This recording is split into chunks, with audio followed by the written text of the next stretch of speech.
There he is. Okay, we're coming back.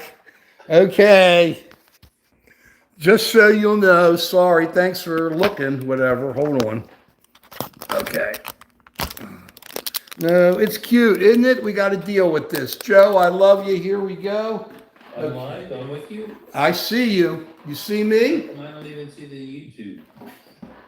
It says live here. Okay, here we go. Yeah, got it. You got it? Okay. It's me and Dr. V. We lost Spartacus, I'm sure, and we lost whomever else we were going to have at that time. There it is. Delta Hawk, there he is. Thank you, Delta Hawk.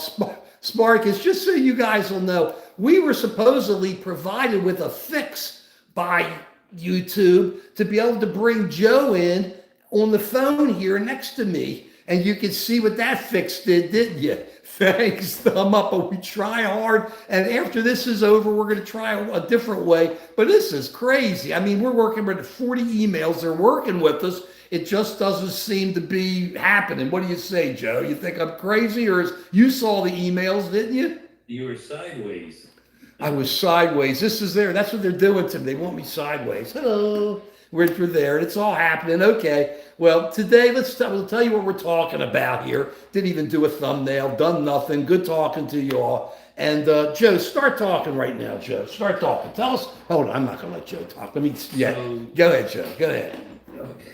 No, Joe, hang back. I can't make these changes. I'm trying to make this change. Go ahead. Okay, yeah, so Mark has been talking about the economy for the past several weeks. Months. Months, yeah, more than weeks, months. And he's been pointing out that we're getting dangerously close to stagflation, in which the economy slows down. Guillermo. Inflation's going on at the same time. And it looks like his prediction is coming true. So the job market is clearly showing a softening in the economy. Unemployment is going up. Over the past 3 months, the number of new jobs that have been brought into the economy has gone down. Last month was 22,000. They revised the figures for June. We actually lost jobs in June. The last time the country lost jobs in a monthly report was way back during the pandemic. If you look at the G3, which is the overall measure of unemployment, has gone up from was like 4.1% to 4.3%. So that's gone up gradually.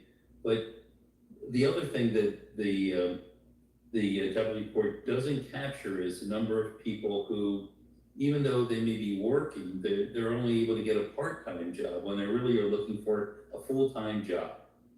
And if you look at that, and the people who were looking for jobs, but now have given up looking for jobs, if you include all those people, unemployment has gone up even more dramatically. That's called the U6, I think, is the number that they call it. The data That's machine to, here. what is that, like 8.9%, something like that. So, and that's gone up more dramatically. Yeah, it's up to 8.1% from 7.7% in the past 3 months. Again, I'm a data person. He's the data machine here. And the data is consistent with what you have been saying, Mark. Thank you. Thank you, Joe. I appreciate it. I love him. He is my pledge brother. He is my brother, and he's smarter than I am. So I love taking it from him. Let's talk about where we are here, though. This economy is in big trouble. People have been ignoring it. People have been just kind of saying, hey, it's going to work out, the tariffs and everything. Let's look at what's going on with this economy.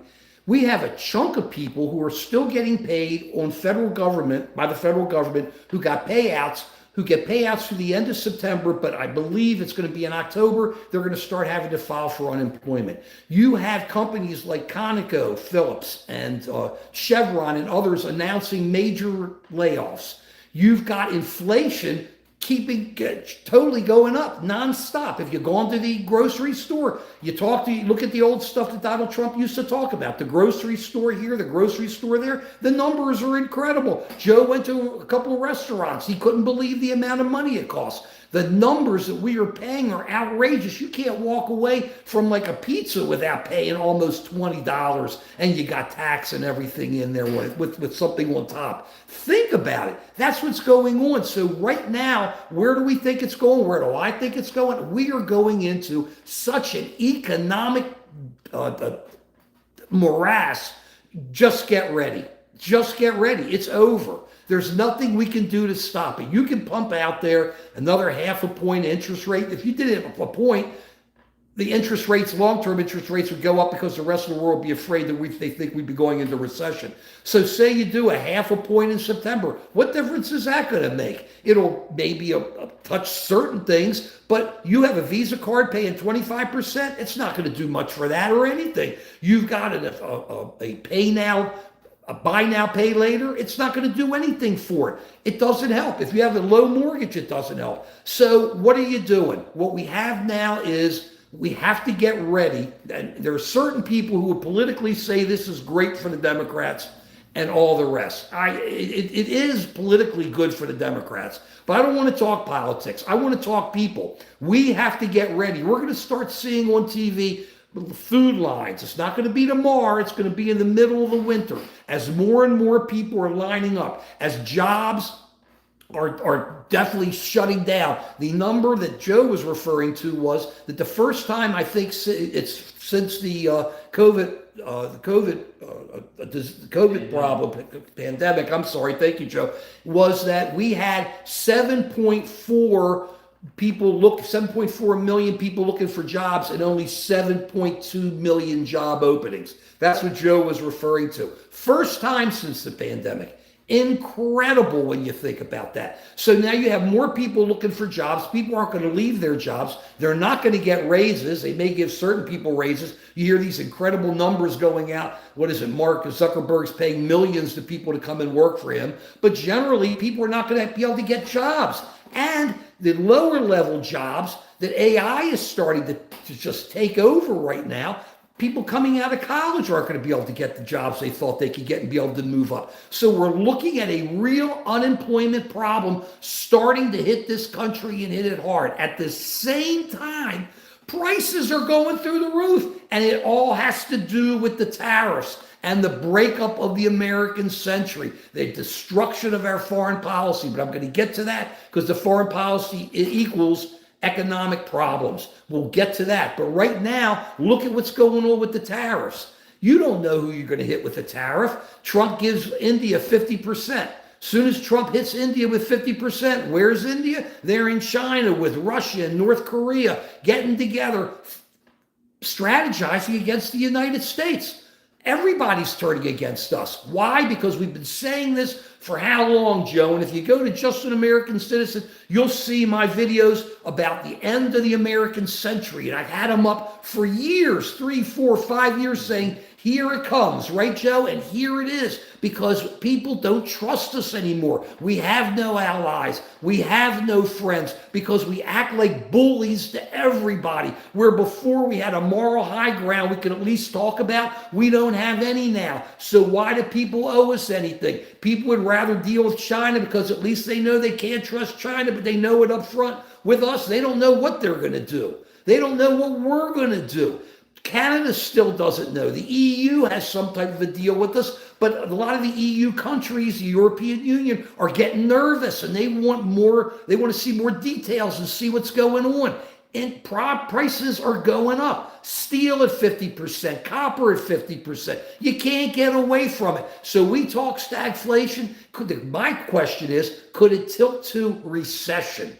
Could it tilt to a real recession, Joe? Now, look, I'm not an economist. Joe's not an economist, but we've lived through this before. We've seen it when prices have gone crazy, and you have a Fed trying to let interest rates slow down so that people could spend more money and stop the inflation. But it doesn't work. If you're going to keep interest rates down and prices keep going up, who's going to buy our bonds? And at the same time, you talk about the money, the tariffs that are coming in. The tariffs that are coming in are payments you and I are making. The company we buy it from has paid that tariff, and we are paying whatever towards it, which means even if you're getting a tax cut and you're middle class, you're paying more going in to buy this stuff. So by the time you see whatever tax cut you're going to get, it's going to be next year, and it doesn't do you any good. And most importantly, the President of the United States has said 2 years until we really start seeing jobs come back. Right, Joe? And this is before the jobs end. 2 years. If the president is telling you 2 years of bad news, you better believe it. It could be a lot worse. I think it's a whole lot worse. Think about it. We are now on our own on an island. We are reduced to blowing up speedboats leaving Venezuela with drugs. That's what we're reduced to doing. Meanwhile, the rest of the world is separating from the United States, doesn't want to use the dollar as much anymore. We are encouraging the use of crypto, which is undercutting the dollar. And just last week, the Trump family was worth $5 billion extra on paper with this new crypto stuff coming out. So they are using the regulations. Hunter Biden, he sold low. You see these guys, it's crazy. $5 billion. Where's the focus? Is the focus on the country? No. So we are undercutting our dollar. If you undercut the dollar, look at all this. Remember, you got inflation going up. You got the tariffs sitting there, so you're paying more on taxes. You got unemployment going up, and you have the dollar going down, which means if you buy something from somebody anywhere outside the country, you're going to pay a lot more, because if the dollar was worth 100 cents on the dollar before, now it's worth 90 cents on the dollar. So now you're going to pay an additional 10 cents. Look, this is all real. This is no jive. You don't have to close your eyes and just hope it goes away. It's not going to work. We're going into a really bad recession, and not only a bad recession because of the tariffs and because of the way that we're shutting ourselves off from the rest of the world, but also because of the way that we are turning them off to us, to making them not like us anymore. What's going on with Russia? The more that Trump gives Russia a hug and a kiss, the more they hit Ukraine. They just hit Kyiv yesterday, even harder. They're hitting everybody they want to hit, Russia. And what is President Trump doing?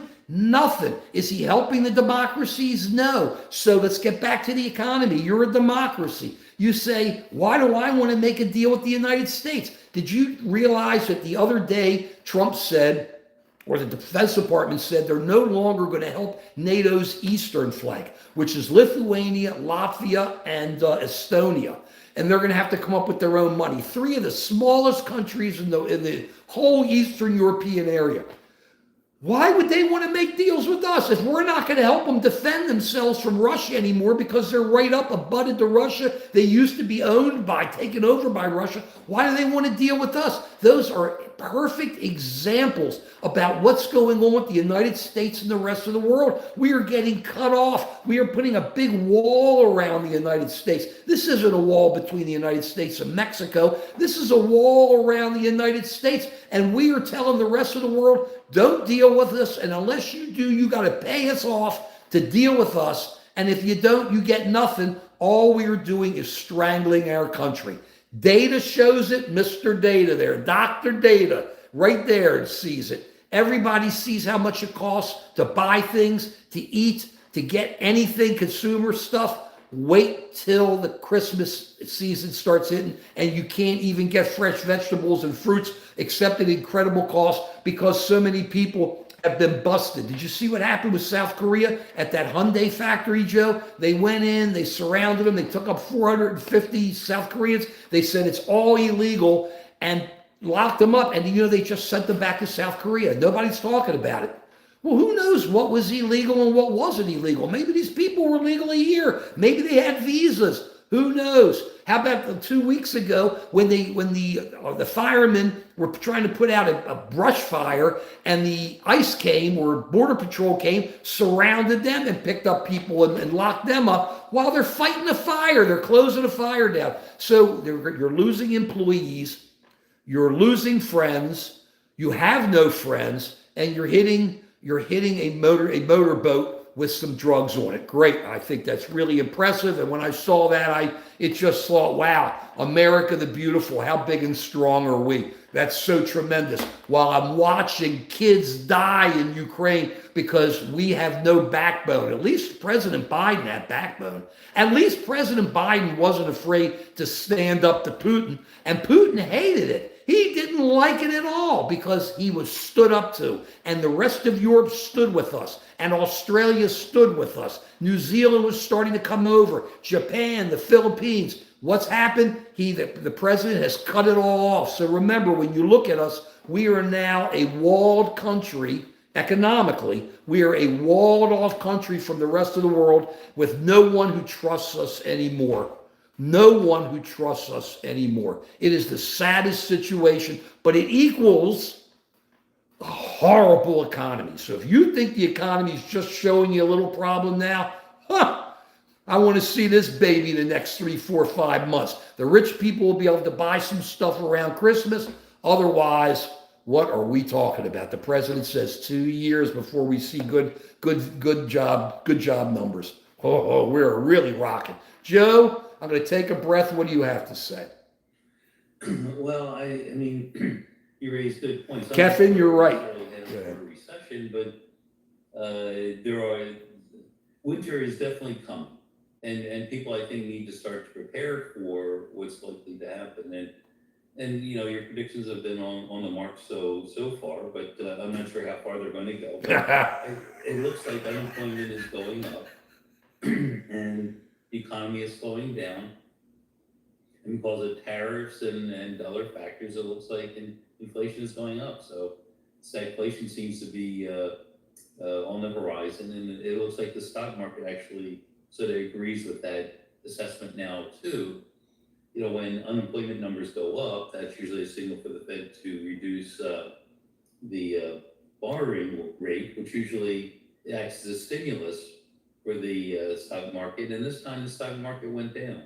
So I think the stock market, the economists, the people who invest in this country are beginning to look around and wonder, maybe this isn't such a good time to invest. This is a time to hold back a little bit. And so the question is, what can we do to weather this storm? Yeah, and I'm ultimately optimistic. You know, there's always times when the economy is hot, sometimes the economy cools off. You know, that's how the economy works. It goes in cycles. And we need to know, how are we going to navigate through this cycle that's coming up? And it looks like we're headed toward winter. The way we navigate, Joe, is people stop taking out stop taking out loans. People, which is not good for the economy, but for people who have unsecured loans, like lots of credit cards and stuff, I wouldn't do it. I'd be afraid to buy a car now if I had to borrow money to get a car. Think about the problem you may have there. So it's really a tough situation. People have to make some real decisions. If we were right, or if I'm right, that the economy is really going to keep getting a lot worse because of all these issues we're talking about, and it all starts coming together where people get hurt, I don't see any way out of it. The only way out of it it will be the elections next year. We're going to see an election in Virginia this year and an election in New Jersey, 2 governor elections. In Virginia, it's across the board, all the open seats. I'm sorry, all the open seats are there. Senate, House, and Attorney General and the governor. I don't know if it's the same for New Jersey, but you're going to have all that happening this year. And at the same time, you're just going to have to get ready to look at the bad pictures, because there's nothing you can do right now. We're set in stone. Our future is cast. There's no getting around tariffs. They're not going away. They're just getting thrown out there willy-nilly. I don't see the Supreme Court stopping the president. So as all this starts coming together, the executive takes more control. We have a whole lot of economic bad news. What are we going to do? There's really not much else we can do. You can drop interest rates all you want, but if you drop short-term interest rates, half a point, a point and a half, on the back end, inflation is just going to go up, because people are going to, the investors in our bonds are going to go, there must be a problem. If you guys are dropping interest rates that fast, there must be a problem. And we lived through this in the 70s. It just happened. I mean, back then it was oil that was going up in price and all this other stuff. But right now, what can I tell you? So I don't see any way out of this. I just don't. Keflin, I'm sorry, I was lost there. Heck yes. Spartacus, whatever. We got one. He's sitting here now saying, hello, Wayne, whoever Wayne is. We love Wayne, Wayne's World. But when you look at all this, well, Guillermo, you think you disagree with Biden having more backbone. Look what Russia's doing to Kyiv. Look what it's doing to Ukraine. It's taking it out. It hit all major government buildings today. The other day, they hit European Union offices. They don't care. They're just doing what they want to do. Melania Trump sent a letter to Putin and said, please worry about the kids. That's not happening. Joe Biden stood up to him, and because of that, the Ukrainians fought him to a standstill. The Russians couldn't go any further. The Russians are moving all the way in. The Ukrainians get no weapons. That was all shut down by the Defense Department, so they've got no chance. Biden showed backbone, but forgetting that, the issue is really the economy, and that's where we're focused today. And all of this foreign policy, all this mix-up, makes those democracies, make those who are open societies not want to deal with ours because they can't trust us to keep the rules the same. They can't trust us to deal straight with them. They can't trust us to do anything right except worry about ourselves. And you know, when you're only worried about yourself, you always get hurt in the end. I learned this, you know, we keep talking about being around the sun a lot of times.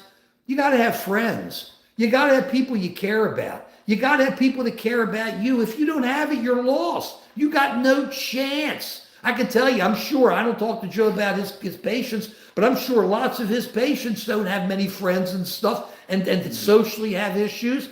You got to have them. If you have them, you got people you can talk to who are there for you, who can help you through whatever. The United States doesn't have friends anymore. The United States just has trading partners, maybe, and adversaries. And then our adversaries are getting close, and our ex-trading partners are starting to work with our adversaries. And all that does is hurt our economy. I mean, really take our economy down. And Joe, don't a lot of the people you deal with, aren't they lonely? They just don't have friends. Am I wrong? Isn't this kind of, I'm trying to draw a parallel. Go ahead. You know, one of the problems with addiction is that people get so focused on the drug that they're addicted to that they lose interest in other things, including other people. And, you know, research shows that the key to happiness is not how much money you have or how many goods you have or how much power you have. It's related to connections. You know, do you have somebody that you can go through life with? Do you have friends that you can call in times of crisis? And that's really clear in psychological research that that's more important for happiness than the number of material possessions you have. And I see this sort of as a significant malaise that's going on in this country right now, and it's hurting us. You can't just be about me. You just can't be about yourself. That's not the key to happiness. And it sounds like the country as a whole is so focused on just themselves and realizing material gains for themselves that we've lost that critical factor. Now, there may be, you know me, I'm always an optimist. So even in times of crisis and times of challenges, I still look to see what the silver lining is. And often it's during times of crisis when people are challenged, when economic situation is dire. That's when people do come together. And that's when you see the true spirit of being an American is. You see it in times of natural disasters where communities come together and they help each other.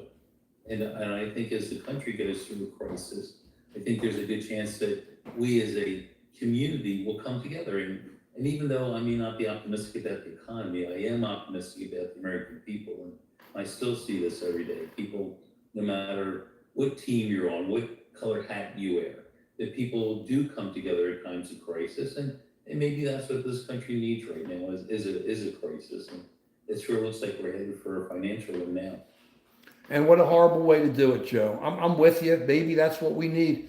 America tends to go from one extreme to another extreme. It never seems to be happy when it's in the middle and just doing its own thing. But we're going to be having an economic crisis, and it's going to get worse, and there's no getting away from it. Well, I don't believe. I could be wrong. I hope I'm wrong. Let's put it that way. And if I'm wrong, great. But if I'm right, we got to do what Joe's talking about, which is come together. Right now, right? Isn't that what the Beatles said? Come together right now. I mean, there we are. It's just has to be done. And that's how we come out of this, Joe. You're asking, how do we come out of this? What do you have to do? We come out of it by Americans uniting, by Americans looking at ourselves and saying, "We got a problem, and we got to start coming together to work together instead of fighting with each other and fighting with the rest of the world." And we have to now start figuring out what we have to do to help each other instead of saying you, me. It's us, us, us. I always love that. In that U.S., they always say U.S. is for United States. To me, U.S. is for us, the people, all of us. That's why U.S. is so perfect. That's why U.S. is so perfect. And that's where we are with this. That's where we stand here, whether people get mad at us or not. We love our country. And we love what it stands for and what it used to stand for and what it should stand for as it goes forward. But right now, we hit a tough spot. We just hit a tough spot, and you can't get away from it. So you got to put on the seatbelt and get ready for it. And unfortunately, the whole problem is that we keep going back to, I have to throw it in all the time, we are devolving. Joe always laughs when I do it. He wants me to bring up the other Devo apps. I've got them, but this was my best. Are we not men? Devo, we are de-evolving. We're going backwards. We're going back to the way we used to be. Fortress America, thinking we can surround ourselves.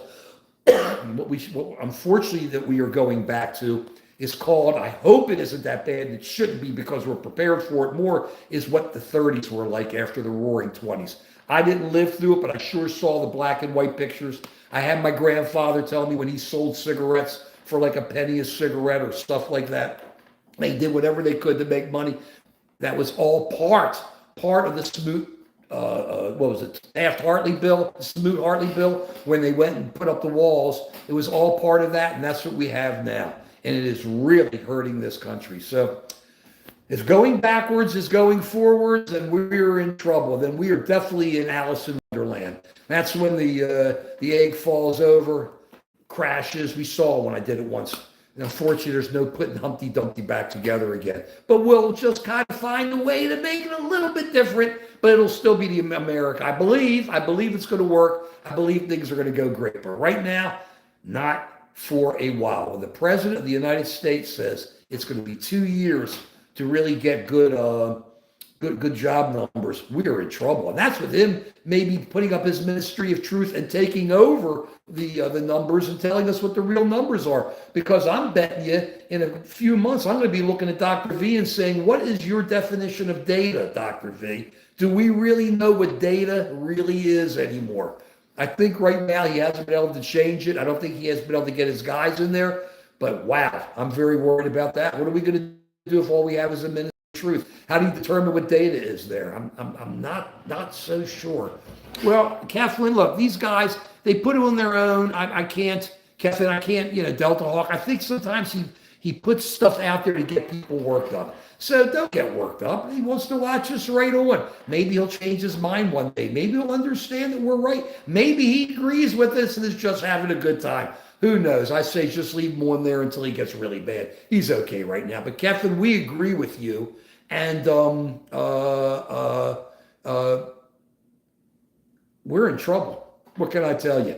Even Guillermo agrees our economy's in trouble. And keep this in mind, Joe. When all the money is up top and all the 10% of the people are keeping the economy going and the rest of the economy is hurting, it's over. Joe, what else do you have to say about this? I mean, I'm taking a peek at the comments and maybe we can do a little mosh pit action, but it looks like there's a pretty consistent consensus that the economy is in trouble right now. And it doesn't matter what your political leanings are, that people are beginning to see that. And the question is, how do we cope with it? And I think that there's a chance that we come together as a country to help cope with it and discover things like community is more valuable than even how much money you have in your bank account. Now, you need some money to survive, but I think people get so, I'm going to use the word addicted to things, to the number in their bank account, to just stuff, that they lose sight of what's important. And so I like to think we have a nice community growing that will help support each other through this and still look at the good side of things. So, and there's a lot of good side. There's still a lot of good things. There's a lot of good people, Joe, out there. The problem is going to be, if I'm right, that this economy is going to be in such trouble that it's going to take a while to be able to come out of it. And it's going to take people just having to stand up and say, hey, and they're not happy. Will it make the president change? I think we're hard to change. I think the administration's too locked in. They all do what he wants to do. The Senate won't do anything to stop him. The House is just jumping all over this. So what good is it? I think just have to get ready. It's going to be bad. Actually, the American people are going to have to stop it by voting in people who have a different view of the world. Right. And until then, though, those who are listening to us, don't go spending all your money right now. What would I do? I'd be really protective of my cash. I know Joe says, yeah, money's not as important, but in a tough economic time, it is. I would not be going out and putting money into a house. I wouldn't be putting, I mean, I'm not telling anybody what to do. I'm just saying, if we are right, strictly opinion, not economics, and I'm no economics genius, but if I'm right, that things are really going to get bad, and the rest of the mosh pit feels that way, then don't start leveraging up. Don't get more cash. Don't more credit. Don't spend more things. Keep your credit under control as much as you can, because cash is king if the economy is bad. Cash puts you in a really good position, or being able to have credit or access credit that you hadn't accessed before. People don't want to hear that all the time. We're going to be coming into Halloween. We're coming into Thanksgiving. We're coming into Christmas. People are going to New Year's. People are going to be spending like crazy. Mike, there it is. Mike, it may be, if you got cash, it may be the best time to buy. But if you don't have cash, and that's Mike Damone, our friend, if you don't have cash or you're levered already, I'm talking to those people, don't buy anything right now. Sit back, keep your money, and hold on. And then when you have it, if their problem occurs, you're in great shape, or some great deals occur out of the bad economy and you're in good shape. It's called patience at that point. It's just if you believe the economy is going to get worse. You don't buy in anticipation. You hold cash in anticipation and then decide to buy when you see the openings. That's generally how you try to take advantage of it. Once again, just all opinion. I just see all this stuff on TV. Take out home equity loans. They're pushing this hard. Home equity loans, or whatever. Cash out, refis, whatever, taking all that equity out of the house. If we're coming into a tough market, you don't want to take your equity out of the house. Hang on to your equity. If things turn out well, you're in great shape. You can do what you want. But if they don't, and you haven't taken that money, you're in a million times better shape. Joe, am I wrong? I'm not being really conservative, but am I being wrong? I'm trying to talk about how people can at least protect themselves now if they think, as we do, that we're going into a really bad economic situation. Well, what do squirrels do? When winter's coming, they hide some nuts, and then they pull the nuts out when they need them. You know, we're coming into more of a financial winter, and it's time to, at this point, hide a few nuts for a rainy day. I'm mixing up my metaphors, but for a snowy day, that when you can't get stuff, that you have something saved up. That's true. Hey, Mike, just so you're talking about gold, it wasn't just FDR, it was Nixon. Nixon took us off the gold standard. So it depends. Republican, Democrat. It doesn't matter what happened yesterday. All that matters about yesterday is learning from yesterday and trying to apply it to today.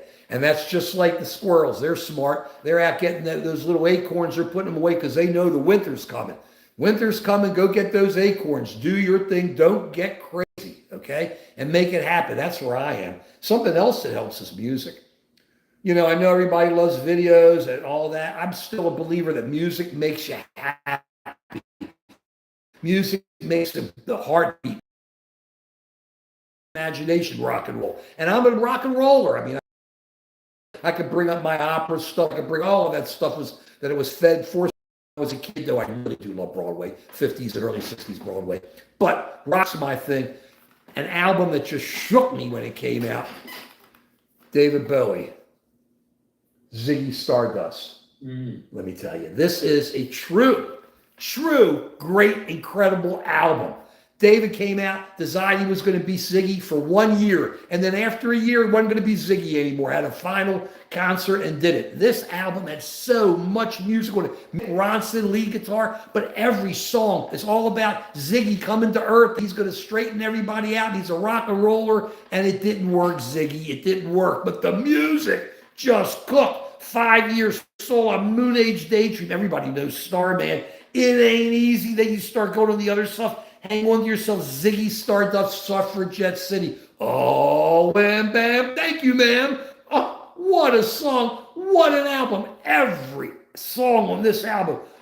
On and on and on. There's David looking great. Bowie looking great. Looking great when he was happening. Coming working with Lou Reed then. Started working with Iggy Stardust. Iggy then. Iggy Pop. All those guys he was doing it. Incredible. You want to blow some rock into your head. You want to blow your head off. You want to make it happen. Don't get an album that has an alarm clock on it. That's a total waste of time. Get an album that has guitar, bass, drums, and a singer and a genius playing it. You go right to Ziggy. Whoops, there it is. Much better. Ziggy Stardust, David Bowie. Ziggy and the Spiders from Mars. Get it. Joe, what do you think of Ziggy? Is that your favorite? Ziggy's great, no question about it. That was a very interesting time for David Bowie, and he had a cool persona going. It was great, and the music is timeless. I agree. And Joe had hair back the way Bowie had hair. It was different then. He didn't have all that testosterone. He was low on testosterone. He wasn't Arnold or something, so he didn't have all that hair. But what a great album! So that's where we are. I really want to warn everybody. We love our community. Left, right, green, red, middle, north, south, east, west, doesn't matter. We got a real problem coming in. We've been right. Please go on to Just an American Citizen, one here on YouTube, and look at a lot of my old stuff. It's been calling for this and talking about it. We have a real economic crunch coming up, not a crash, I don't think, but who knows. A crunch coming up that people don't see. I'm watching CNBC and they have this economist on there and she's very smart, but she says the only way you have a real crash is if something big happens. But she doesn't understand that what's big happening is that we have broken and destroyed the trade deals that we have with the rest of the world and have put a wall around America so that we no longer deal with the rest of the world. Not only that, we no longer lead the rest of the world. We have no moral authority. We have nothing any longer. That's where we are. And that is hurting our economy, and it's really going to smash it. We got to get ready. Please get ready. We're going to be back Wednesday. I love our community. I love our friends. Well, just so you know, YouTube's being great. They're trying to help us to get this thing worked out. Joe and I are going to play a little bit more afterwards. But we're going to get this thing focused, worked out, hopefully Wednesday. Either way, you guys are great. Put on your seatbelts. Check us out on Substack. Tell your friends about us, please. We're there. Check me out on my stuff on YouTube. Joe's up to 8 subscribers. Joe, how many more you need? We need a lot more. What is your 42 more subscribers? What's your channel?